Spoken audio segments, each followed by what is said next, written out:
merpati. Berarti ini rutin ya posyandunya. Rutin. Iya. Yang punya, yang udah hamil. Bagus berarti kan seperti yang dianjurkan. Jadi mungkin ini sekilas kita diskusi tentang makanan atau gizi seimbang. Biasanya kan untuk pencegahan penyakit menular, untuk pencegahan stunting pada anak yang tumbuh kembangnya agak terlambat.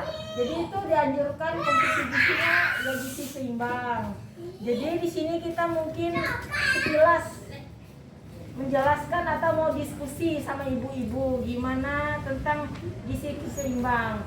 Mungkin pakai mobil dulu. Nah, udah tahu gimana mobilnya warna apa?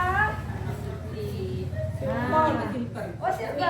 Oh, iya, oleh pakai gambar jadi antara putih dan silvernya hampir sama. Ya, jadi bagus sudah mobilnya. Tapi kalau dia mau bergerak atau mau kita pakai, berarti kan harus menggunakan bahan bakar.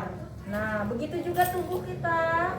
Jadi kalau misalnya untuk bekerja atau untuk bergerak, untuk berjalan, pokoknya aktivitas fisik lah. Jadi harus mempunyai tenaga. Jadi harus mengkonsumsi makanan yang mengandung zat tenaga. Salah satunya mungkin apa yang tadi udah dijelaskan ibu-ibu yang disebutkan waktu kita menjelaskan pertama.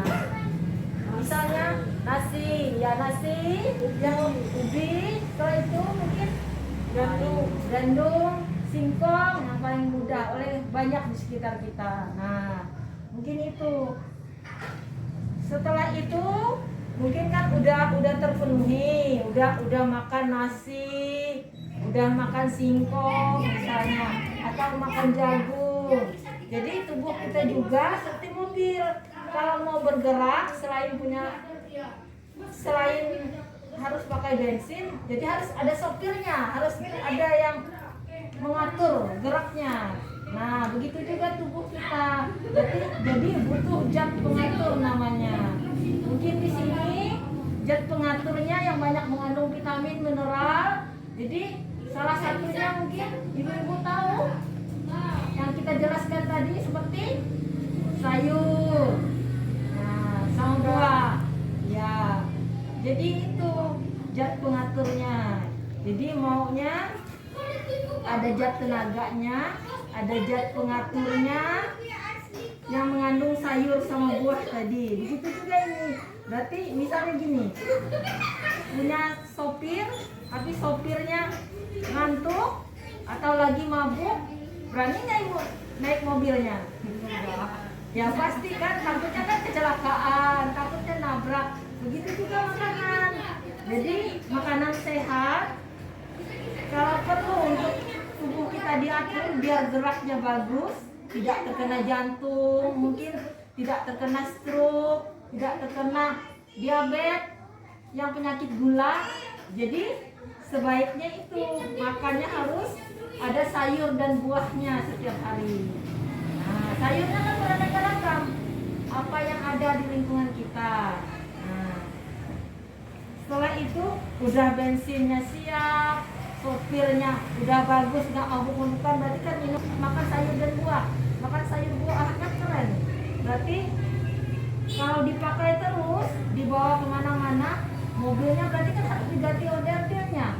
Kalau nggak diganti biasa kan gimana ibu-ibu mobilnya? Nah, itu kan masalah. Begitu juga tubuh kita.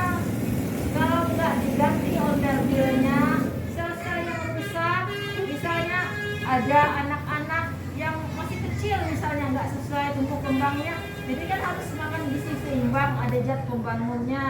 Jadi harus makan yang mengandung zat pembangun, biasanya di daging. Nah, protein namanya, mungkin ini tahu protein nabati, protein hewani, mungkin ibu bisa tahu apa-apa yang hewani misalnya. Hewani seperti daging merah. Ya, Ayam, telur, telur. ikan. Nah, bagus berarti. Nah, itu yang harus kita konsumsi supaya kita sehat, supaya misalnya bayi, anak-anak bisa tumbuh sehat. Jadi itu yang dimaksud. Jadi seperti mobil harus diganti onderdilnya, harus diservis kan, diganti oli supaya tidak mogok, tidak rusak. Begitu juga tubuh kita. Jadi zat pembangun namanya. Jadi ada daging, ada ikan, ada telur, ada juga itu kan yang hewani, ada yang nabati, misalnya kedelai, itu kan bisa tempe, ya. Nah, berarti itu yang harus kita konsumsi. Nah, kalau ini udah bagus semua, mungkin kan cukup kita makannya 3 yang tadi, sumber tenaga ada, sumber pembangun ada, zat pembangun ada, zat pengatur juga ada. Tapi harus diatur lagi porsinya ibu-ibu. Ini biasanya kan ada pernah dijelaskan kalau gizi seimbang kan ada isi piringku. Nah, dalam isi piringku ini kan jelas kan diatur. Nah, jumlahnya. Jadi jumlah yang ini misalnya kan ada makanan pokok di sini disebutkan. Makanan pokok yang tadi yang zat tenaga. Nah, ada nasi. Iya, ada nasi. Kalau telurnya yang tadi zat pembangun dia. Kacang-kacangan. Ya, ini makanan pokoknya karbohidrat ibu. Ya, yang nasi, jagung, ubi untuk tenaga tadi yang bensin. Nah, berarti ini kan diatur juga. Tadi semua dimakan tiap hari, tercukupi maksudnya. Tapi oleh seimbang dan beraneka ragam, jadi diatur porsinya. Nah, ini makanan pokok nasinya 2/3 dari isi piringku. Nah, begitu juga sayurnya. Berarti sayur tadi sebagai zat pengatur. Nah, supaya gerak tubuh kita tadi kan sehat, tidak terkena jantung. Kalau misalnya kan tumbuh nggak sana kemari, misalnya orang kena kanker kan berarti tumbuhnya kan nggak normal. Nah, itu sayur dan buah dia supaya teratur, supaya tidak terjadi yang tadi kena penyakit tidak menular seperti diabetes, hipertensi, stroke. Nah, yang jadi zat pembangunnya yaitu ini lauk pauk. Jadi 1/3 ya sama dengan buahnya. Nah, buah-buahnya 1/3, lauk pauknya 1/3, sayurannya 2/3, nasinya 2/3. Nah, ini sama ibu-ibu nggak menuntut kita. Ya, dari bayi hitungannya kan walaupun tidak penuh piring gini, tapi perbandingannya seperti ini biar badan kita sehat. Nah, tercukupi semua, tidak terkena penyakit maunya, yang penyakit tidak menular tadi. Nah, kalau biasanya di rumah, gimana ibu-ibu anaknya? Gimana makannya? Wah. Iya, masih milih-milih. Sayur kadang-kadang.